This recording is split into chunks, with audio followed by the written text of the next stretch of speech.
तैयार हो जाइए दोस्तों, क्योंकि अब बारी है उन सीरीज की जो पॉलिटिक्स और क्राइम को एक ऐसे ब्रूटल तरीके से दिखाती हैं कि आपका दिमाग सुन्न हो जाएगा। यहाँ कोई भी किरदार पूरी तरह अच्छा या बुरा नहीं है। सबके पास अपनी चालें, अपने सीक्रेट्स और अपनी गंदी साजिशें हैं। सस्पेंस इतना गहरा है कि आप हर अगले सीन का इंतजार करेंगे और थ्रिल इतना शार्प है कि आप चाहकर भी स्क्रीन से नजरें नहीं हटा पाएंगे। ये है top 8 political crime thriller series, जिन्हें मिस करना मतलब इस जॉनर की सबसे खतरनाक कहानियों को मिस करना। नंबर 8। मुंबई की पॉलिटिक्स वैसे ही हमेशा उथल पुथल से भरी रहती है, लेकिन जब एक पावरफुल नेता पर असैसिनेशन अटेम्प्ट होता है तो लहरें सिर्फ सड़कों तक नहीं रुकती, बल्कि सीधी पहुंचती हैं गायकवाड़ फैमिली के दिल तक। सत्ता की दौड़ अचानक पर्सनल हो जाती है। भाई बहन और पिता पुत्र सब एक दूसरे के खिलाफ खड़े नजर आते हैं। ये सिर्फ पावर स्ट्रगल नहीं है, बल्कि एक ऐसा खेल है जहां मॉरल और इमोरल की लकीरें धुंधली हो जाती हैं और हर कोई अपने फायदे के लिए नया चेहरा पहन लेता है। इस सीरीज को और इंटरेस्टिंग बनाता है कि ये सिर्फ पॉलिटिकल ड्रामा नहीं है, बल्कि फैमिली फ्यूड की इंटेंसिटी भी इसमें बराबर की जगह लेती है। हर कैरेक्टर का सफर लेयर्ड है, खासकर जब रिश्तों और एम्बिशंस का टकराव कहानी को आगे बढ़ाता है। यही इमोशनल डेप्थ इसे टिपिकल पॉलिटिक्स बेस्ड शो से कहीं ज्यादा एंगेजिंग और रिलेटेबल बना देती है। ये है city of dreams 2019 Jio Hotstar पर। नंबर 7। 90 का उत्तर प्रदेश, जहां हर गली में बारूद की गंध है, हर कोने में बंदूकें बिक रही हैं और पूरा राज्य क्राइम के बोझ से मेक्सिको जैसा लगता है। इसी अराजक माहौल में कदम रखता है एक सुपर कॉप, जिसकी आंखों में सिर्फ एक मकसद है, उस हथियारों के साम्राज्य को जड़ से उखाड़ना जिसने पूरे सिस्टम को खोखला कर दिया है। लेकिन इस सफर में दुश्मन सिर्फ बाहर नहीं, भीतर भी है, और हर कदम एक नए धोखे, नई गोली और नए इम्तिहान से भरा है। अविनाश मिश्रा का मिशन साफ है, पूरे वेपन कार्टेल की जड़ तक पहुंचना और उसे खत्म करना। लेकिन रास्ते में उसे सिर्फ अपराधियों से ही नहीं, बल्कि सिस्टम के भीतर की चालबाजियों और भ्रष्ट ताकतों से भी लड़ना पड़ता है। हर एनकाउंटर, हर स्टेप उसे एक नई मुश्किल में डालता है, जहां कभी जान का खतरा है तो कभी भरोसे का।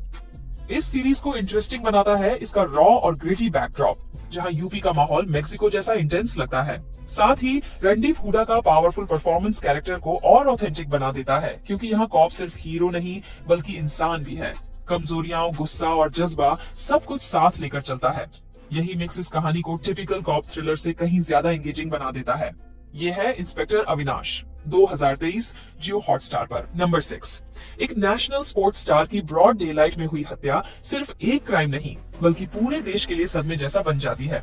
शुरू में सबको लगता है कि ये केस आसान है, किलर सामने है और सबूत भी साफ, बट जैसे ही सीबीआई हाथ डालती है, कहानी ऐसे खुलने लगती है जैसे कोई बंद तिजोरी जिसमें लेयर्स पर लेयर्स छुपी हो। हर सस्पेक्ट के पीछे छुपा है कोई पर्सनल सीक्रेट, हर रिश्ता उठाता है नया शक और हर जवाब अपने साथ एक नया सवाल लेकर आता है। धीरे धीरे ये साफ हो जाता है कि ये सिर्फ एक हत्या नहीं, बल्कि पावर, लस्ट और बिट्रियल से बुना हुआ वो जाल है जिसमें सच और झूठ की पहचान ही धुंधली पड़ जाती है।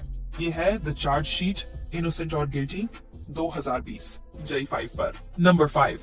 युवाओं का कैरिस्मेटिक नेता, जिसकी जिंदगी राजनीति की ऊंचाइयों की ओर बढ़ रही थी, अचानक ब्रॉड डे लाइट में हत्या का शिकार हो जाता है। इस मर्डर के बाद सबसे बड़ा शॉक ये होता है कि शक किसी बाहर वाले पर नहीं, बल्कि उसके अपने सबसे करीबियों पर जाता है। दोस्त जो उसकी ताकत थे, अब उसके सबसे बड़े सस्पेक्ट्स बन जाते हैं। जैसे जैसे इन्वेस्टिगेशन गहराती है, वैसे वैसे सामने आते हैं ऐसे सीक्रेट्स जो एम्बिशन, पावर और बिट्रियल की हदें दिखाते हैं। हर कैरेक्टर का एक हिडन साइड है और हर रिश्ता उतना साफ नहीं जितना ऊपर से दिखता है। इस सीरीज को और इंटरेस्टिंग बनाता है इसका एजी ट्रीटमेंट। यहाँ सिर्फ पॉलिटिक्स और मर्डर मिस्ट्री नहीं, बल्कि युवाओं की दुनिया, उनके डिजायर्स और उनके चॉइसेस का डार्क साइड भी दिखाया गया है। यही बैलेंस इसे टिपिकल पॉलिटिकल थ्रिलर से अलग बनाता है और एक बोल्ड, अनप्रेडिक्टेबल फ्लेवर देता है। ये है डार्क 7 वाइट, 2020 Z5 पर। नंबर 4। 80s का पूर्वांचल, जहां विकास के टेंडर ही असली सत्ता की कुर्सी तय करते थे और इन्हीं ठेकों पर खड़ा था एक खूनी साम्राज्य। वसीम खान का दबदबा इतना था कि उसका नाम सुनते ही लोग कांप जाते थे, लेकिन उसके इस साम्राज्य को चुनौती देता है विजय सिंह, एक युवा जो बदले की आग में जल रहा है। विजय का रास्ता उसे सीधा उसी दुनिया में खींच लाता है जिसे वो कभी मिटाना चाहता था, और धीरे धीरे उसकी लड़ाई सिर्फ वासीम से नहीं, बल्कि पूरे सिस्टम से हो जाती है।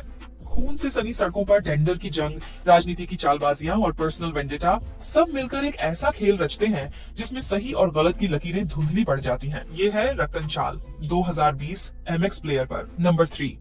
दिल्ली की सत्ता की गलियों में जहां हर मुस्कान के पीछे कोई ना कोई चाल छुपी होती है, वहीं से शुरू होती है एक कहानी जिसमें पावर ही सब कुछ है।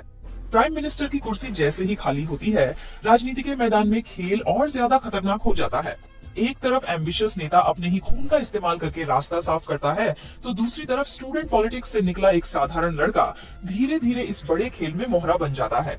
रिश्तों, धोखे और सत्ता की भूख के बीच हर कैरेक्टर का असली चेहरा सामने आता है और साफ हो जाता है कि इस खेल में न कोई दोस्त स्थायी है और न दुश्मन। इस सीरीज को और इंटरेस्टिंग बनाता है इसका सेटअप, जहां नेशनल पॉलिटिक्स और कॉलेज पॉलिटिक्स आपस में टकराकर एक पैरेलल नैरेटिव बनाते हैं। यह सिर्फ कंस्पिरेसी और बिट्रेयल ही नहीं, बल्कि ये भी दिखाया गया है कि कैसे सत्ता की भूख हर स्तर पर इंसानों को बदल देती है। यही लेयर्ड अप्रोच इसे टिपिकल पॉलिटिकल थ्रिलर से अलग और ज्यादा एंगेजिंग बनाती है। ये है तांडव, 2021 अमेज़न प्राइम वीडियो पर।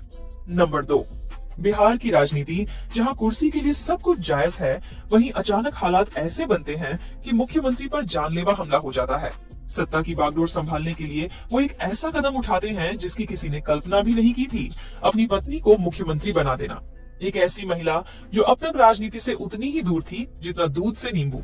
सबको लगता है कि ये सिर्फ दिखावा है और असली खेल वही पुराने नेता खेलेंगे, लेकिन कहानी पलटती है जब ये गृहिणी धीरे धीरे पूरे सिस्टम के दांव पेच समझने लगती है और उन्हीं नेताओं को सबक सिखाने लगती है जिन्होंने उसे कमजोर समझा था।